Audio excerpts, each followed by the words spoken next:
Hello बच्चों, मैं हूं शुभम गुप्ता या शुभम संभव। और आज हम साथ मिलकर समझने जा रहे हैं क्लास 9th हिंदी कोर्स ए का ये कमाल का चैप्टर, जिसके लेखक को आप इस वक्त अपने स्क्रीन पर देख सकते हैं, जाबिर हुसैन साहब। पाठ का नाम है सांवले सपनों की याद और लेखक है जाबिर हुसैन साहब। ये जो पाठ है बच्चों, दरअसल ये एक संस्मरण है, यानी कि किसी के स्मरण में, किसी की स्मृति में, किसी की याद में आपने ये पाठ जो है वो लिखा है। अब वो किसकी याद में लिखा गया है और central board of secondary education ये क्यों चाहती है कि ये जो बच्चे जो इस वक्त 9th में ये इस चैप्टर को पढ़े, कुछ ना कुछ तो होगा ना जो सीबीएसई आपको बताना चाहती है। नहीं, क्या करना है, वो 9th के बच्चों का कोर्स निकालना है। हाँ, कोई भी चैप्टर डाल दो, अब पढ़ाना ही है ना। हाँ, दो चार अच्छे अच्छे ऑथर्स के चैप्टर उठाओ डाल दो, ऐसे नहीं होता है। उस चैप्टर में कुछ ऐसा होगा जो आपको अभी पता होना चाहिए, नहीं तो फिर टाइम वेस्ट। फिर जब पता चलेगा 20 साल के हो जाओगे, 25 साल के हो जाओगे, वर्स्ट केस सिनारियो 30-35 में पता चलेगा, लाइफ बर्बाद। उसके बाद जी करके भी क्या करोगे, कितना भी जी लो, पर जो 10-15 साल बर्बाद कर दिए, जो आज सीख सकते थे वो नहीं सीखा, फिर क्या करोगे। वो 10-15 साल जो बर्बाद कर दिए, वो 10-15 साल जो वो सीखने में लगा दिए, जो ये चैप्टर अभी सिखाना चाहता है, तो अभी क्यों नहीं सीख जाते। 10-15 साल वेस्ट क्यों कर रहे हो। खोया हुआ टाइम क्या कभी वापस आ सकता है। सर ऐसा कुछ है चैप्टर में, ये चैप्टर इसी बारे में है ना। वो घोचू लोग होंगे जो सिर्फ कहानी पढ़ाकर आगे चले जाते। स्मरण रखना, आम जो फल है, फल से ज्यादा उसका रस मायने रखता है, तभी याद रहता है ना स्वाद कैसा है। तो हम पहले इस चैप्टर की कोर वैल्यू भी देखेंगे और उसके बाद चैप्टर को समझेंगे। और लाइन बाय लाइन एक्सप्लेनेशन में पूरा नहीं कर पाऊंगा, पर हाँ, सारी इंपॉर्टेंट लाइंस को और सारे डिफिकल्ट वर्ड्स का मीनिंग मैं बताऊंगा। तो अगर आप चाहे तो देख सकते हैं। जाबिर हुसैन साहब ने इस पाठ को लिखा है, ऐसे तो इनके ऊपर अलग से एक वीडियो बन सकती है। लेकिन जाबिर हुसैन साहब धर्म से एक मुसलमान थे, पर इस पाठ में भी आप देखेंगे कि इन्होंने श्री कृष्ण का जिक्र किया है, उनकी रासलीलाओं का जिक्र किया है, माखन खाने का जिक्र किया है। यानी कि लेखक जो है वो धर्म और मजहब में भेदभाव नहीं करता। मुंशी प्रेमचंद जी ने अलग नाम से हिंदी की भी रचनाएं की हैं और अलग नाम से उर्दू की भी रचनाएं की हैं। प्रस्तुत पाठ जो है वो एक प्रसिद्ध, ये आपको पूरा ईयर वियर सब याद रखने की जरूरत नहीं है, साल सन सब मत याद रखो, खाली इतना याद रखो कि ये पाठ जो है किसी की याद में लिखा गया है। किसकी याद में, एक महान दिग्गज की याद में। एक ऐसा दिग्गज जो एक स्तंभ की तरह था, एक पिलर की तरह था मानव इतिहास में, या कह सकते हैं बर्ड वॉचिंग की हिस्ट्री में। सलीम अली जी के बारे में यहाँ पे बात की जा रही है, ठीक है।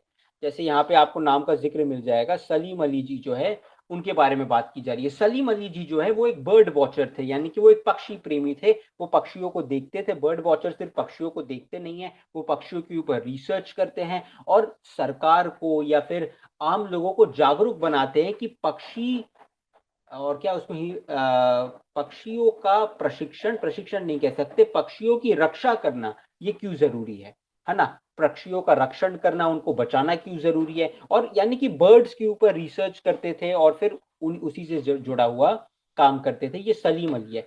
तो ऐसे तो आम बच्चा सोच रहा होगा 9th स्टैंडर्ड का, सर सलीम अली जी एक बर्ड वॉचर थे, ठीक है, पक्षियों के लिए काम करते थे, उनके हैबिटेट के ऊपर कहाँ रहते हैं, कैसे रहते हैं, रिसर्च करते थे, इससे हमें क्या सीखना है। अगर टू द पॉइंट आपको इस चैप्टर की कोर वैल्यू बताई जाए तो इसके टाइटल को देखो, सांवले सपनों की याद। सपना जो है वो देख लिया, वापस नहीं देख सकते। सांवला सपना, पुराना सपना, एक पुराने सपने की याद यहाँ पे की जा रही है। यानी कि अगर टू द पॉइंट में आपको इस चैप्टर की कोर वैल्यू बताऊं तो वो यही है कि आज जो बच्चा इस वीडियो को देख रहा है, आप जो इस वीडियो को देख रहे हो, 9th स्टैंडर्ड में हो, 10th 11th 12th जब भी आओगे, प्रॉब्लम ये होती है ना कि हम इस टाइम को एंजॉय नहीं कर पा रहे, और ये चैप्टर यही बताता है। ये आज जिस वक्त में हो, जिस पल में हो, ये सेकंड भी एक सांस अंदर ली ना और एक अपने आप छोड़ी, जागरूक नहीं हो, कॉन्शियस नहीं हो ये करते वक्त, पर ये कर रहे हो ना, हो रहा है ना, तो क्या सर हम जागरूक रहे, नहीं जिंदा रहो। क्योंकि खोया हुआ वक्त कभी वापस नहीं लाया जा सकता। एक बच्चा क्या सोचता है कि यार अभी तो पढ़ लेता हूं ना, अभी और क्या करना है ना। अभी जब मार्क्स अच्छे आ जाएंगे फिर एंजॉय करूंगा, फिर तो मजा ही आ जाएगा, है ना। एक बार पढ़ लूंगा तो एग्जाम से एक दिन पहले जो है ना, फिर ज्यादा स्ट्रेस नहीं होगा, ये नहीं करना पड़ेगा। वो सिर्फ भविष्य मंथन करता रहता है, सिर्फ भविष्य के बारे में सोचता रहता है। अभी ये कर लूंगा तो भविष्य में वो होगा, अभी ये कर लूंगा तो भविष्य में ये होगा, और वो वर्तमान जी नहीं पाता। फ्यूचर प्लानिंग करना सही नहीं है ऐसा मैं नहीं कह रहा, पर मैं बस ये कह रहा हूं कि आज में जी रहे हो, जिंदा हो कि मतलब नहीं नहीं, भविष्य की योजनाओं में। जब मैं ऐसी बातें करता हूं ना लोगों से, तो उनको लगता है सर बड़ी बड़ी बातें कर रहे, हो रहा है तुम्हारे साथ, उनको पता ही नहीं है ना। ये क्या देखने भी आए थे फ्यूचर के बारे में सोच करके कि हाँ चैप्टर पता चल जाएगा, फिर क्वेश्चन आंसर्स जो है लिख सकते हैं, क्या फायदा होगा, क्या अगर इस वीडियो को एंजॉय नहीं कर पा रहे, आज अपनी लाइफ जी नहीं पा रहे, तो कुछ फायदा नहीं है। और ये पार्ट इसी बारे में है कि जीवन संवेदनशील है, छोटा है। स्टीव जॉब्स सर ने क्या कहा था, है ना, your work is going to take up a lot of time, यानी कि आपका काम जो है वो आपके जीवन का काफी हिस्सा ले लेगा। The only way to be sure is to do what you believe is great work. अब हो सकता है कि मैंने ये कोट जो है एकदम सही तरीके से ना कहा हो, पर इस कोट का यही मतलब था, और ये कोट यही है। कुछ बेवकूफ बच्चे होंगे जो सही कोट कमेंट करेंगे, उन्हें इग्नोर किया जा सकता है, पर सीखने के लिए यहाँ पर क्या है, सीखने के लिए यहाँ पर यह है कि आपका कोई भी काम आपके जीवन का बहुत हिस्सा ले लेता है, बहुत ज्यादा हिस्सा। क्यों, काम करने में भी समय जाता है ना। काम करोगे, उसके बाद उस काम में प्रैक्टिस करोगे, एक्सेल करोगे, तभी तो वो काम होगा, और उसके बाद जाकर के वो आप काम करोगे, और फिर काम करोगे तो करते वक्त भी काफी टाइम जाएगा। तो पॉइंट क्या है यहाँ पे, पॉइंट यहाँ पे ये कि अगर आपको कभी भी श्योर होना है कि आप अपनी अपनी लाइफ को आपने अच्छे से जिया, तो श्योरिटी का एक ही रास्ता है कि आप वो काम करो जो आपके लिए वर्थ है, जिसके कुछ मायने हो। मतलब या ये नहीं कि मतलब सारी जिंदगी ऐसा ही काम करते रहे। हाँ, आपकी स्टेज में अगर अभी समझा जाए तो अभी आपके पास चॉइस नहीं है। अभी जो हो सकता है कि आपका इंटरेस्ट ना हो सकता है आपको मैथ्स या सोशल साइंस जैसे सब्जेक्ट्स वर्थ ना लगते हो, पर आपको पढ़ना पड़ रहा है क्योंकि सीबीएसई ये चाहती है, एजुकेशन सिस्टम ये चाहता है कि बेसिक नॉलेज तो ले लो, बाकी सब्जेक्ट्स का बाद में स्पेशलाइजेशन चूज करना। तो ये चैप्टर जो है कहीं ना कहीं इसी बारे में है कि सांवले सपनों की याद, यानी कि उन सपनों की याद जिन्हें आप दोबारा नहीं जी सकते, ठीक है।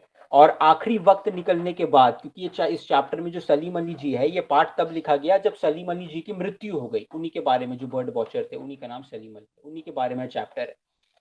तो जब इंसान ऑलमोस्ट चले जाता है ना, या काफी टाइम चले जाता है ना, जैसे जब मैं अभी जब अपने जीवन में पीछे मुड़ के देखता हूँ ना, ईमानदारी से बता रहा हूँ, तो मुझे वो समय याद आता है जब मैं आपकी एज में था। मैं कुछ भी कर सकता हूँ आपकी जगह आने के लिए, मेरा ज्ञान भी मुझसे ले लो, पर मैं आपकी जगह आना चाहता हूँ।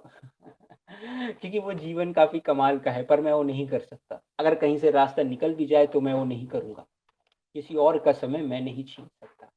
पर हाँ, जो इस समय से इस वक्त गुजर रहा है, उसे ये बता सकता हूँ कि जी ले भाई आज।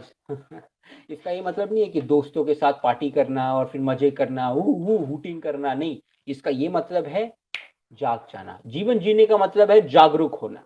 कि अब इस वीडियो को देख रहे हो तो एंजॉय करो, बहुत बोरिंग हो सकता है, समझने की कोशिश तो करो, कोई भी वीडियो हो। अगर सिर्फ एक चीज समझ में आती है ना, तो उसी चीज के बारे में सोचो, पर जगे रहो, जागते रहो, यही कहा जा रहा है, ठीक है। वरना फिर समय हाथ से निकल जाएगा और फिर पछताते रहोगे, पछताना मत। तो चलो, अगर पाठ की पहली ही लाइन देखो, सुनहरे परिंदों के खूबसूरत पंखों पर सवार सांवले सपनों का एक हुजूम मौत की खामोश वादी की तरफ अग्रसर है। सुनहरे परिंदों, परिंदों यानी कि पक्षी के ऊपर, पक्षी के खूबसूरत पंखों पर जो है क्या है, मौत का एक सांवले सपनों का एक हुजूम। सपने किससे रिलेटेड, सलीम अली जी से रिलेटेड। कहाँ जा रहा है ये पक्षी, सांवले सपने अपने पंखों पर लेकर के मौत की खाई की ओर, खामोश वादी खाई की ओर जा रहा है। वहां से ये कभी वापस नहीं आ सकता। आप अपना जीवन दे दो, ये लिखा गया है, अपना जीवन दे दो, सांस दे दो, धड़कन दे दो, ज्ञान दे दो, ये पक्षी कभी वापस नहीं आ सकता। जब ये वहां जा रहा होगा तभी ये सोच रहा होगा, हाँ मैं जा रहा हूँ, जा रहा हूँ, जा रहा हूँ। पर जब इसके पास काफी समय होगा ना, तो ये पक्षी यही सोचता रहेगा कि हाँ अभी तो बहुत टाइम है, अभी तो बहुत टाइम है। ये पक्षी आप ही हो, आप ही की बात हो रही है। तो सलीम अली जी के बारे में भी ये कह रहे हैं, क्योंकि सलीम अली जी एक बर्ड वॉचर थे, एक पक्षी प्रेमी थे, आप ऐसा कह सकते हैं। तो पक्षियों की तरह ही, पक्षियों के एग्जाम्पल से या उदाहरण से ही उनके बारे में लेखक यहाँ पे बात कर रहे हैं कि सुनहरे परिंदों के खूबसूरत पंखों पर सवार सांवले सपनों का एक हुजूम मौत की खामोश वादी की तरफ अग्रसर है। कोई रोक टोक सके कहाँ संभव है, ये जो लाइन है ना, कोई रोक टोक सके कहाँ संभव है, कि कोई उसे रोक सके टोक सके संभव नहीं है। इसलिए नहीं कि पक्षी बहुत तेज उड़ रहा है या किसी को दिखाई नहीं दे रहा, पर कोई कुछ नहीं कर सकता। मृत्यु वो सत्य है जिसे पलटा नहीं जा सकता। टाल सकते हो उसे, पर रोक नहीं सकते। वो कहते हैं ना, hide from it, run from it, destiny arrive, कोई फर्क नहीं पड़ता। जो आपका जो होना है वो तो होकर ही रहेगा, और मृत्यु जो है, इसको हम डेस्टिनी को हिंदी में प्रारब्ध कहते हैं। प्रारब्ध जो है वो तो होकर ही रहेगा। हम सब जो है वो एक कॉमन डेस्टिनी शेयर करते हैं, घूम फिर के वहीं जा रहे हैं, ठीक है। कब्र में, या फिर हिंदू धर्म में वो लकड़ियों के ऊपर, या फिर जहाँ पे भी, जिस भी धर्म में आप विश्वास रखें। इस हुजूम में आगे आगे चल रहे हैं, माफ कीजिए, इस हुजूम में आगे आगे चल रहे हैं सलीम अली, अपने कंधों पर सैलानियों की तरह अपने अंतहीन, अंतहीन यानी कि जिसका अंत ना हो, एंडलेस, अंतहीन सफर का बोझ उठाए। ये जो हुजूम है यानी कि एक ही पक्षी नहीं है, अब ये पक्षी उड़ रहे हैं ऐसा सच में मत सोचो, इमेजिन करो, ठीक है। यहाँ पे क्या क्या मेटाफोर यूज किया गया है, इमेजिन यानी कि उदाहरणों से समझाया गया है, अलग अलग तरीके से बात की जा रही है यहाँ पे। तो लेखक जो है, ठीक है, लेखक क्या कह रहे हैं कि एक पक्षी है जिसके पंखों पर बहुत सपने हैं और वो जा रहा है मौत की खाई की ओर, उसके साथ और पक्षी वहां पर जा रहे हैं, ठीक है, क्योंकि सिर्फ सलीम अली जी की तो मृत्यु नहीं हुई है, हर दिन कई लोगों की मृत्यु होती है, ठीक है। और ये जो सारे पक्षी है, इनफैक्ट सलीम अली जी भी जो मौत की खाई की ओर जा रहे हैं, ठीक है, उन्हें कोई रोक नहीं सकता, क्योंकि हम चाहे कुछ भी कर ले, हम समय को पीछे नहीं कर सकते, बिगड़ा हुआ स्वास्थ्य लौटा नहीं सकते, सिर्फ निराश होकर के देख सकते हैं, लेकिन हाँ गलती से सीख सकते हैं, ये सबसे ज्यादा जरूरी है यहाँ पे। अपने कंधों पर सैलानियों की तरह अपने अंतहीन सफर का बोझ उठाए, लेकिन यह सफर पिछले तमाम सफरों से भिन्न है। भीड़ भाड़ की जिंदगी और तनाव के माहौल से सलीम अली का यह आखिरी पलायन है। कि ऐसे सलीम अली ने अपने जीवन में कई सफर किए। हो सकता है कि एक सफर यानी कि जनरल सफर, यानी कि पॉइंट ए से पॉइंट बी गए, मध्य प्रदेश से राजस्थान गए, राजस्थान से बुद्ध की भूमि बिहार गए, है ना। तो इधर उधर वो हो सकता है घूमते रहे हो। एक सफर हो सकता है कि मतलब जीवन में पहले उन्होंने एक काम किया, फिर दूसरा काम किया, यानी कि ट्रैवल तो करते रहे लाइफ में, आप चाहे किसी भी पर्सपेक्टिव से या दृष्टिकोण से बात करें। पॉइंट यहाँ पे ये, लेकिन ये जो सफर है ये सबसे स्पेशल है, क्योंकि आखिरी सफर है, मृत्यु का सफर है। एक बार ये सफर तय कर लिया, फिर और कोई सफर तय करने के लिए बचेगा नहीं। अब तो वो उस वन पक्षी की तरह प्रकृति में विलीन हो रहे हैं, जो जिंदगी का आखिरी गीत गाने के बाद, इस वक्त हम कहाँ हैं, इस वक्त जो जिंदगी का आखिरी गीत गाने के बाद मौत की गोद में जा बसा हो। यानी कि एक ऐसा पक्षी, एक वन पक्षी जो आखिरी गीत गा रहा है और गाने के बाद वो चला जाता है। एक सत्य जान लो, पता नहीं समझ पाओगे या नहीं, जब किसी वृक्ष से सूखे हुए पत्तियां टूट के गिरती है ना, तो लोगों को लगता है कि पत्तियों का अंत हो गया, पत्ती सूख गई, मुरझा गई। देखा होगा ना, हरी पत्ती होती है, फिर धीरे धीरे सिकुड़ने लगती है, वो पत्ते का कलर जो है ग्रीन से ब्राउन हो जाता है और सूख करके वो पत्ती गिर जाती है, लोगों को लगता है वो पत्ती मर गई। लेकिन सच तो ये है कि पत्ती मरती नहीं है, वो जो पत्ते हैं वो उसी पेड़ की जड़ के पास जाके गिरते हैं, और वो मिट्टी जो है, जो उस पेड़ की जड़ को सींच रही होती है, उस पेड़ की जड़ को पोषण दे रही होती है, वो पत्ता उसी मिट्टी में मिल जाता है और दोबारा उस पेड़ की जड़ में समा जाता है। तो उस पेड़ में, उस मिट्टी में, उस पत्ते में कहीं कोई फर्क नहीं है। जो बुद्धिमान है वो ये बात जानता है। लेकिन फिर भी वो पत्ता तो दोबारा नहीं आएगा, किसी और रूप में आए पर उसी रूप में दोबारा नहीं आएगा। तो यहाँ पे एक और मेटाफोर यूज किया गया, एक और तरीके से समझाया गया है कि मान लीजिए एक वन पक्षी है जो गाना गाता है और आखिरी गीत गाने के बाद चला जाता है, अब वो दोबारा कभी वापस नहीं आएगा, चाहे आप कुछ भी कर लें। कोई अपने जिस्म की हरारत, माफ कीजिए, कोई अपने जिस्म की हरारत, हरारत, सॉरी, हरारत नहीं, हरारत, कोई अपने जिस्म की हरारत और दिल की धड़कन देकर भी उसे लौटाना चाहे, तो वह पक्षी अपने सपनों के गीत दोबारा कैसे गा सकेगा। कोई अपने प्राण देकर के भी उस पक्षी को दोबारा लौटा नहीं सकता, वो पक्षी दोबारा गीत नहीं गाएगा, और कई नई पक्षी आएंगे। जैसे हो सकता है ना, आपकी बात हो रही है, अगर आप एक बार चले गए इस दुनिया से, कभी ना कभी तो जाना ही है ना, तो नए लोग आ सकते हैं पर आपके जैसे नहीं आ सकते। तो इसलिए अपनी वैल्यू को समझो और वो करो जो आपको लगता है वर्थ है इस दुनिया में करने के लिए। मुझे नहीं लगता कोई इस सोए हुए पक्षी को जगाना चाहेगा, कोई नहीं जगाना चाहेगा, जो मर चुका है उसे जगा के क्या मतलब है। आप भूत प्रेत में विश्वास रखते हो तो बात अलग है, पर आप चाहो तो भी जगा नहीं सकते। वर्षों पूर्व खुद सलीम अली जी ने कहा था, ऐसे सलीम अली लिखा है पर जी कह दो यार, बड़े सम्मानीय शख्स हैं। वर्षों पूर्व, आपकी मर्जी है। वर्षों पूर्व खुद सलीम अली जी ने कहा था कि लोग पक्षियों को आदमी की नजर से देखना चाहते हैं। अब मैं आपको पूरा पॉइंट फटाफट बता देता हूँ कि मतलब सलीम अली जी ये कहते हैं कि लोग जो है ना, पक्षियों को या प्रकृति को, यानी कि पहाड़ को, नदियों को आदमी की नजर से देखते हैं। लेकिन ये सही नहीं है, आदमी की नजर से यानी कि आदमी की तरह देखते हैं। इस जैसे हम आदमियों को कैसे देखते हैं, पहले जैसे लेखक क्या कह रहे हैं कि सलीम अली जी, जिनके बारे में मैं ये पाठ लिख रहा हूँ, जिनकी याद में, वो ये कहा करते थे कि हम पक्षी को और प्रकृति के, यानी प्रकृति के सभी चीजों को, यहाँ तक कि पहाड़ और नदियों को भी आदमी की नजर से या आदमी की तरह देखते थे। पहले समझते हैं आदमी की नजर क्या होती है या आदमी की तरह देखना क्या होता है। आदमी की नज़र यानी कि हमेशा अपने फ़ायदे के बारे में सोचना, कि मतलब इस आदमी जैसे हम आदमी को ऐसे ही देखते हैं ना, आप भी ये वीडियो कहीं न कहीं अपने फ़ायदे के लिए ही देखने आओ, गलत नहीं है पर ठीक है, फ़ायदा होगा तभी तो देख रहे हो ना। हाँ, अगर कुछ ऐसा होता कि मैं किसी जगह बैठा होता और आपने सोचा होता मेरा कुछ फ़ायदा नहीं है, इनके साथ बैठ के ध्यान लगा लेता हूँ, तो बात अलग होती, पर ये आजकल नहीं होता, सभ्यता बदल रही है, पश्चिम पूर्व में आ रहा है, समझ गए ना? वेस्टर्न सिविलाइज़ेशन ईस्टर्न सिविलाइज़ेशन को इम्पैक्ट कर रही है और ईस्टर्न सिविलाइज़ेशन भी वेस्टर्न सिविलाइज़ेशन की तरह बन रहा है। सर इंग्लिश मत बोलो, हिंदी भी बोलूँगा तो क्या समझ लोगे? पश्चिमी सभ्यता, पूर्वी सभ्यता, समझो बस जो समझा रहा हूँ वो समझ जाओ, ठीक है? पॉइंट क्या है यहाँ पे? पॉइंट यहाँ पे ये है कि आदमी की तरह देखना यानी कि हम उसके उसके साथ सिर्फ़ वर्किंग रिलेशनशिप रखते हैं कि जब तक मेरा काम हो रहा है तब तक ठीक है, नहीं तो तू भाड़ में जा। है ना? कि फॉर एग्ज़ाम्पल एक पक्षी जो है वो गा रहा है, ठीक है?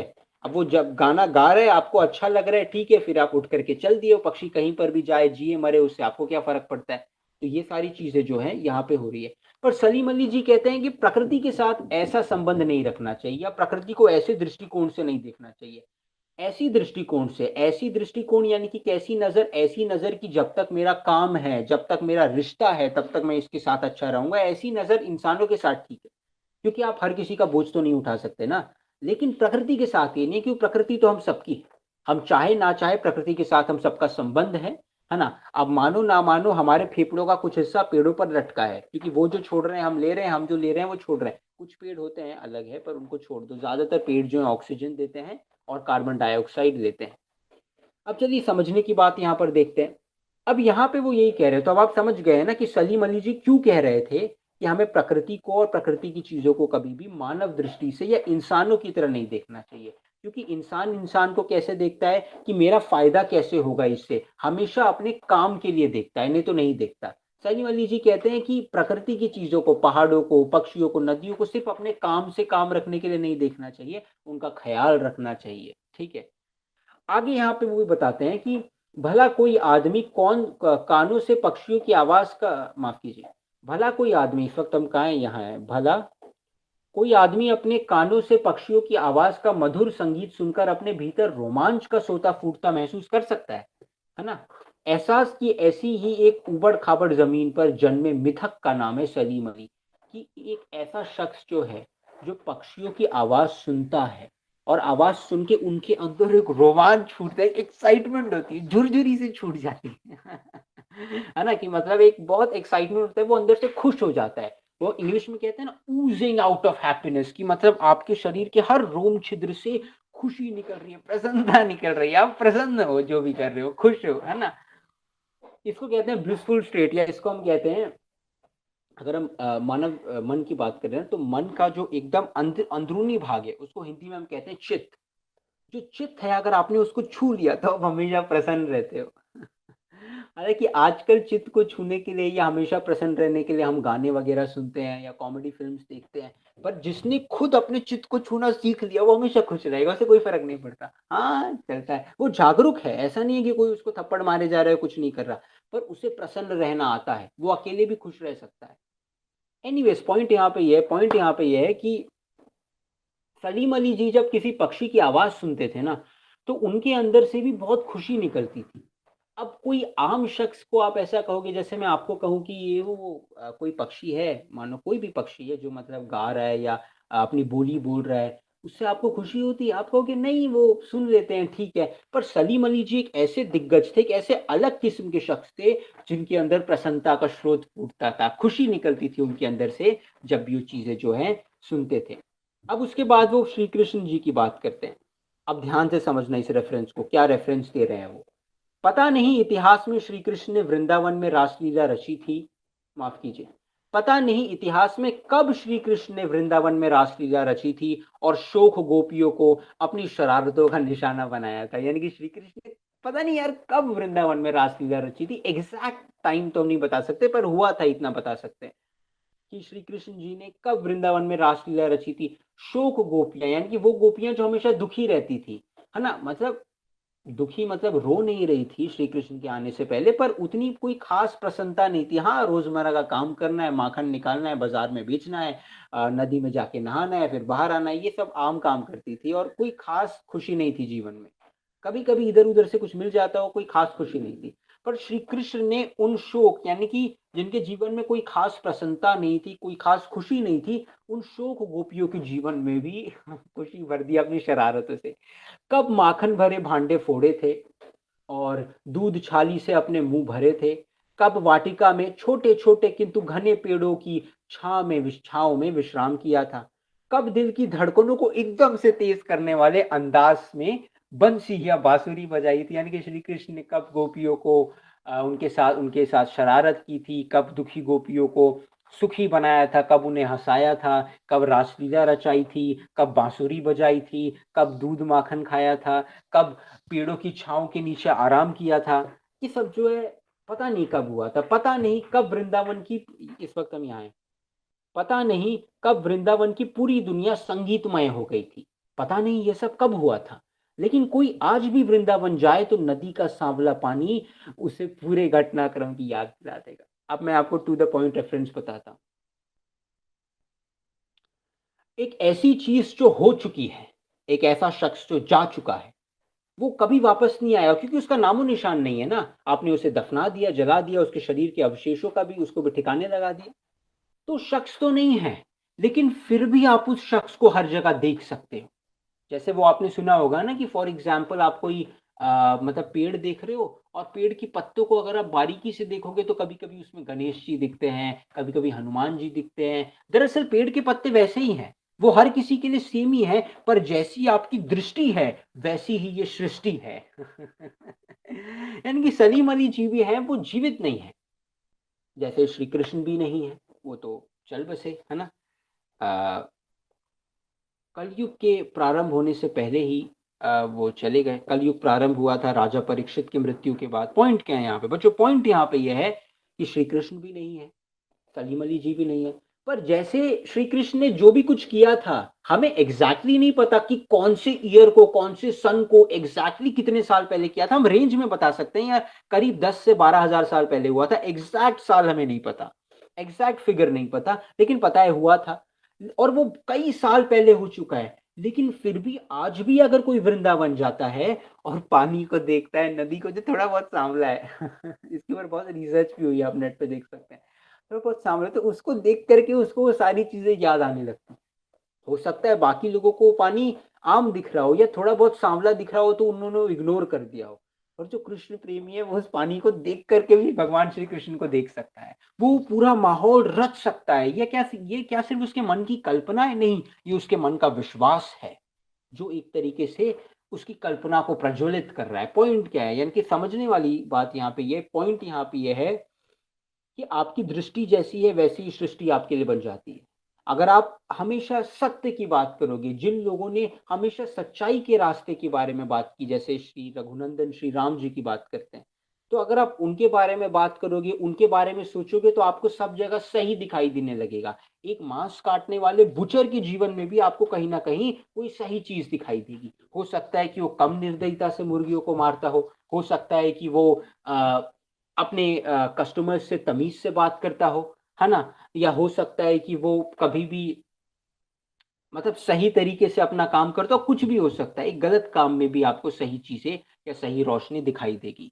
तो वहां पे यहाँ पे यही बात कर रहे हैं हमारे जाबिर हुसैन साहब कि जैसे श्री कृष्ण चल बसे हैं कई साल पहले, लेकिन फिर भी उनको देखा जा सकता है अगर आपकी नजर वैसी है तो। उसी तरीके से सलीम अली भी जा चुके हैं, पर फिर भी मैं उन्हें कहीं ना कहीं देख सकता हूँ, जान सकता हूँ कि इस वक्त वो कहाँ पर है।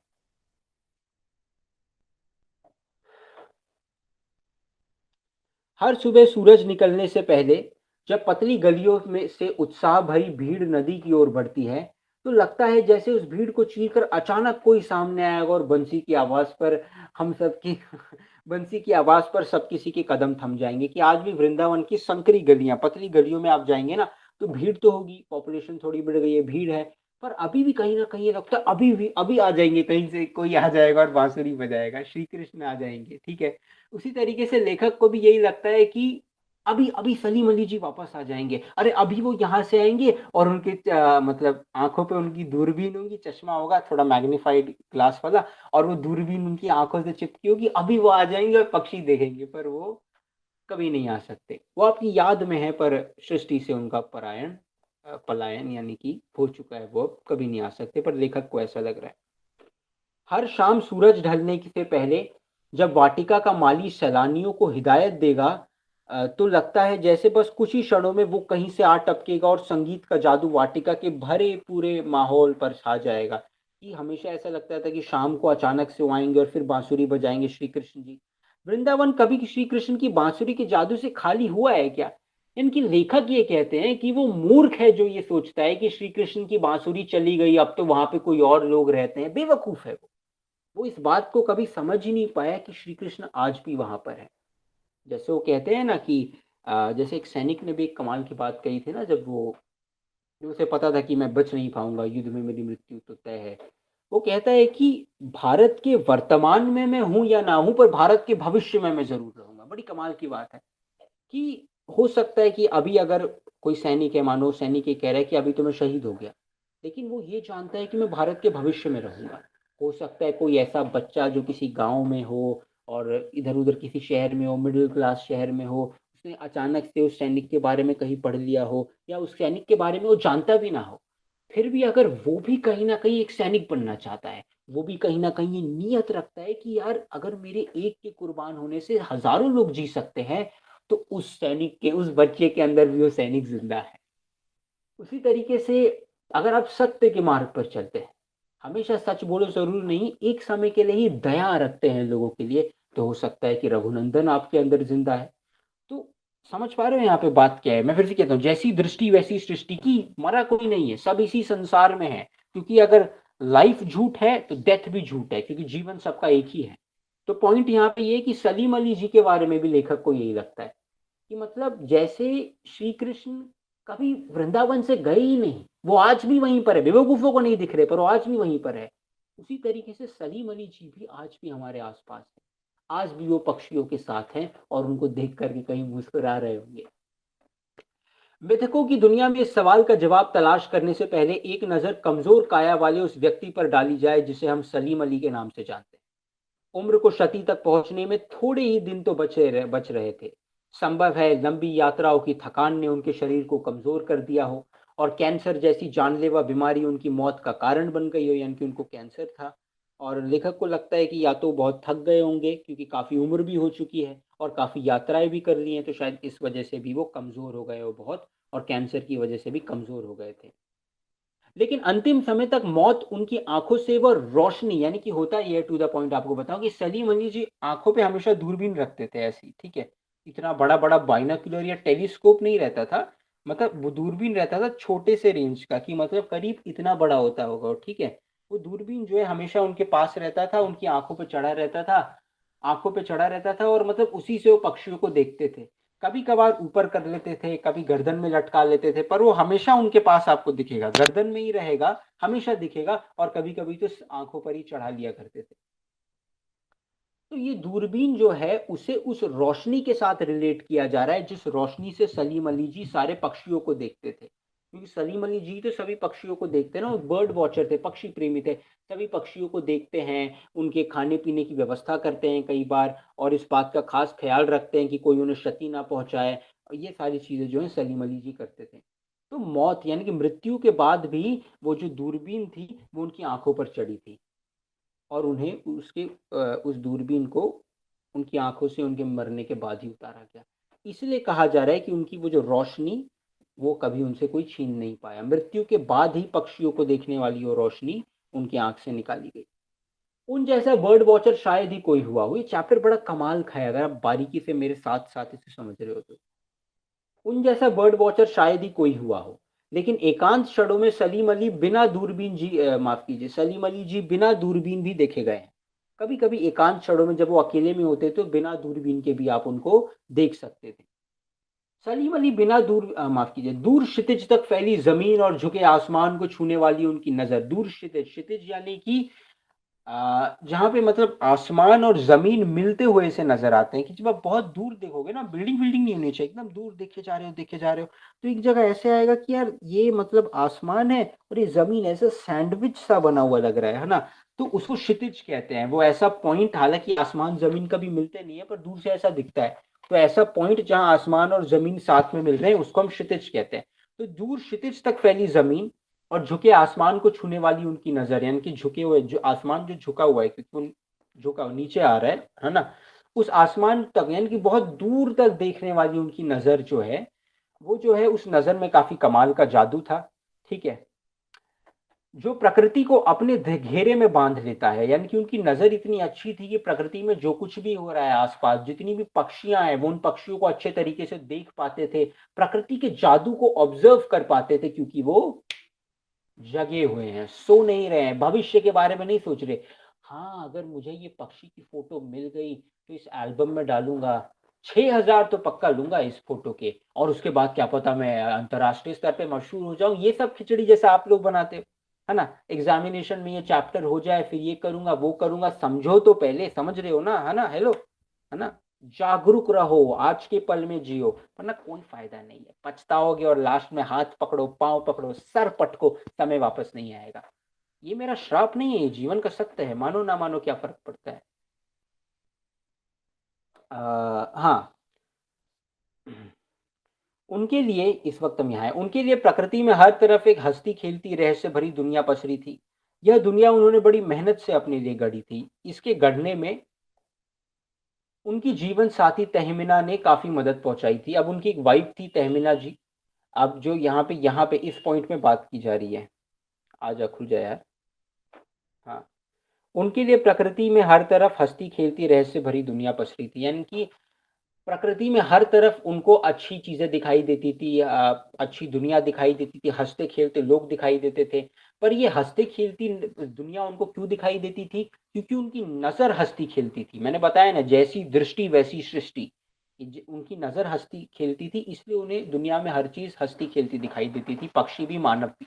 अब उन्होंने अपनी इस नजर को हंसता खेलता कैसे बनाया होगा, थोड़ा टाइम लगा होगा, तो उसी को कहा जा रहा है कि बहुत मुश्किल से उन्होंने ऐसा किया था कि उनकी नजर को हंसता खेलता हुआ बनाया था, तभी उनको ये दुनिया हंसती खेलती हुई दिखाई दे रही थी। अब उनकी वाइफ थी तहमीना जी। तहमीना जी और सलीम अली जी एक ही क्लास में पढ़ते थे, यानी कि स्कूल मेट थे, स्कूल के दोस्त थे, और बाद में दोनों का निकाह हो गया, दोनों ने शादी भी कर ली। ठीक है, और इसी बारे में, और तहमीना जी ने भी काफ़ी मदद की थी, वो सलीम अली जी की बहुत साथ देती थी, और सलीम अली जी भी बेइंतहा मोहब्बत करते थे तहमीना जी से। अब यहाँ पे एक कमाल की घटना का ज़िक्र किया गया है कि एक बार हुआ दरअसल ये कि उस समय भारत के प्रधानमंत्री, अगर आपको नहीं पता तो, चौधरी चरण सिंह जी थे।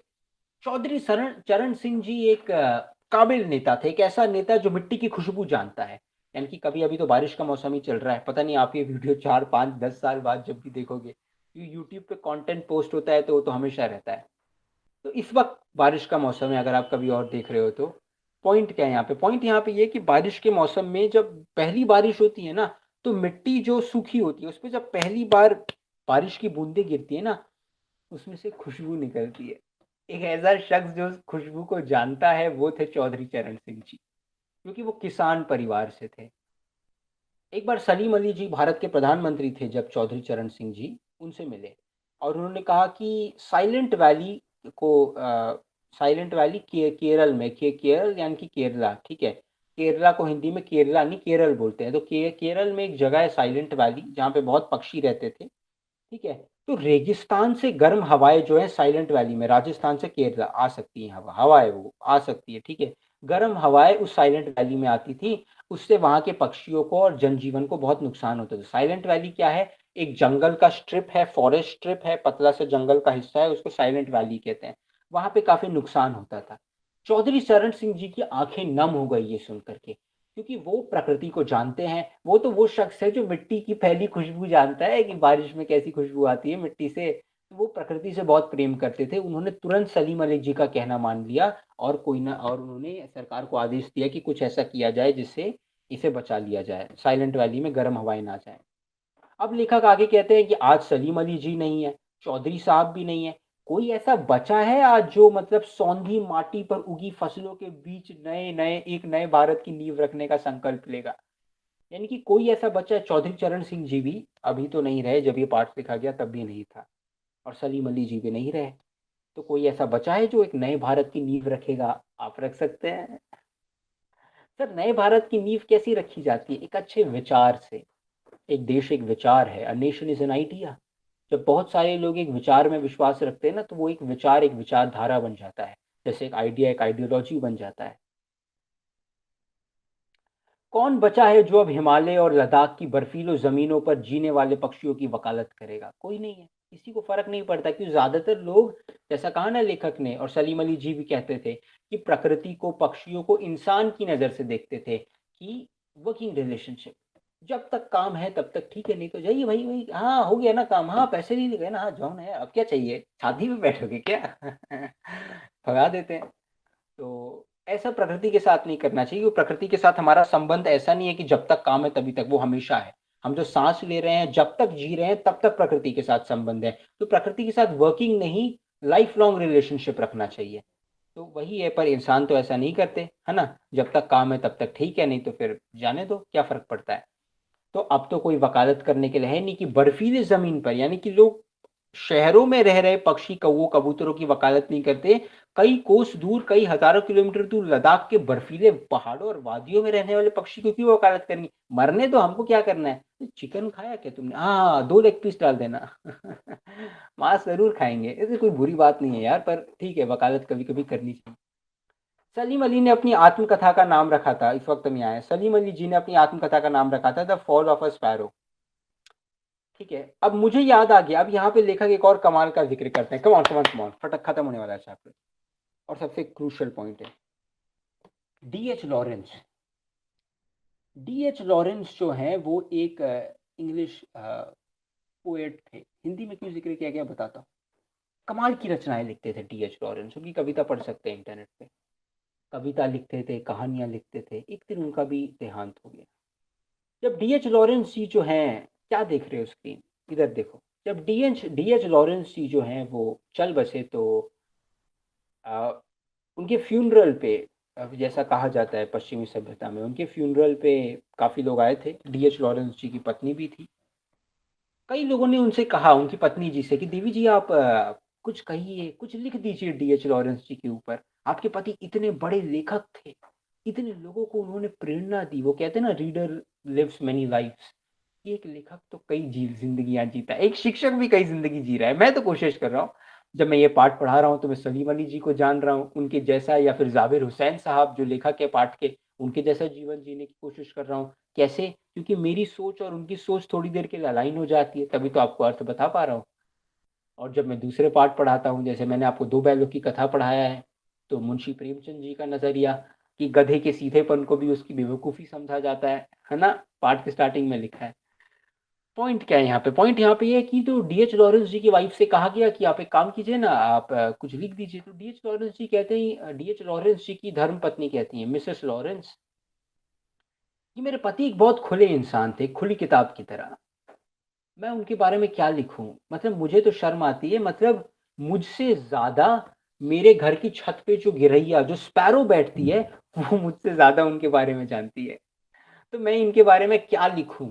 मैं कुछ भी लिखूंगी तो कम ही होगा। और ये इतने अच्छे इंसान थे कि सब इनके बारे में जानते हैं।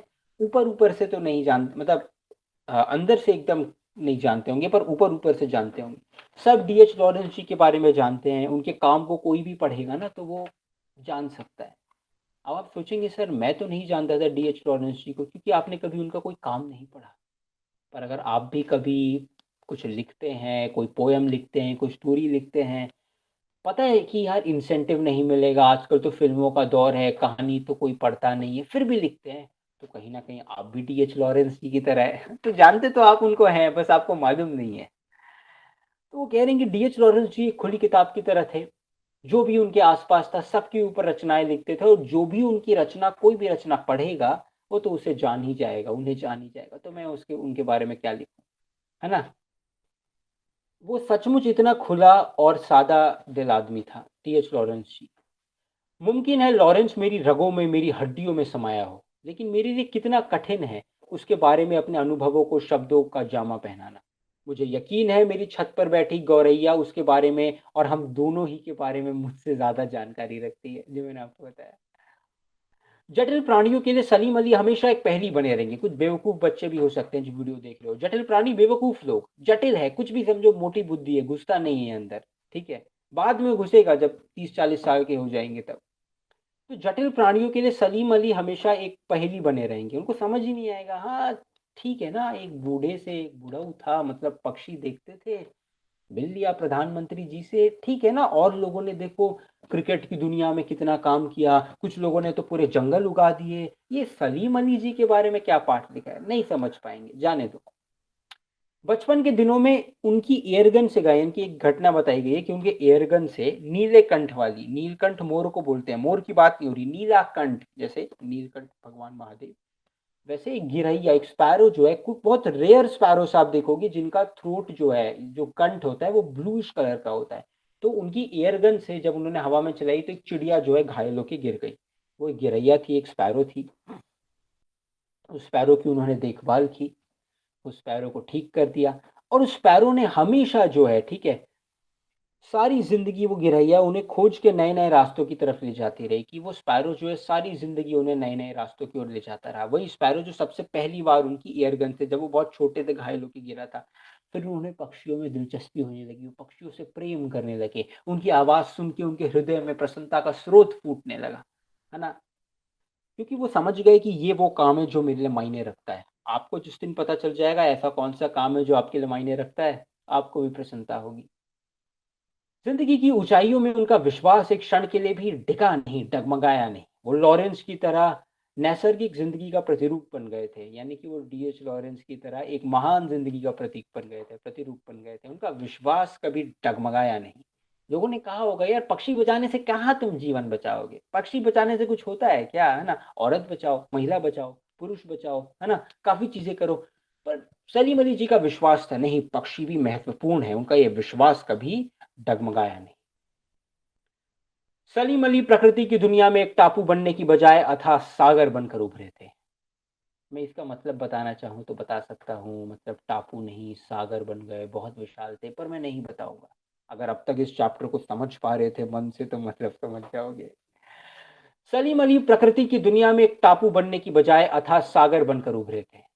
जो लोग उनके भ्रमणशील स्वभाव और उनकी यायावारी से परिचित है, उन्हें महसूस होता है कि वो आज भी पक्षियों के सुराग में ही निकले हैं। वो गया नहीं है, वापस आएगा पक्षियों के सुराग ढूंढ के, और बस अभी गले में लंबी दूरबीन लटकाए अपने खोजपूर्ण नतीजों के साथ लौटेंगे। अरे पता है मैंने ये देखा, अरे वो पक्षी पता है वहां पे बैठा है उस पेड़ की डाली के पीछे जब तक वो नहीं लौटते, क्या उन्हें गया हुआ मान लिया जाए। मेरी आंखें नम है सलीम अली, तुम लौटोगे ना। बच्चों ये था पाठ, आपके समय के शुक्रिया। अगर आपको ये चैप्टर पसंद आया तो अभी मैंने रिसेंटली शुरू किया है, अपने वीडियोस के कमेंट सेक्शन में एक्टिव रहना।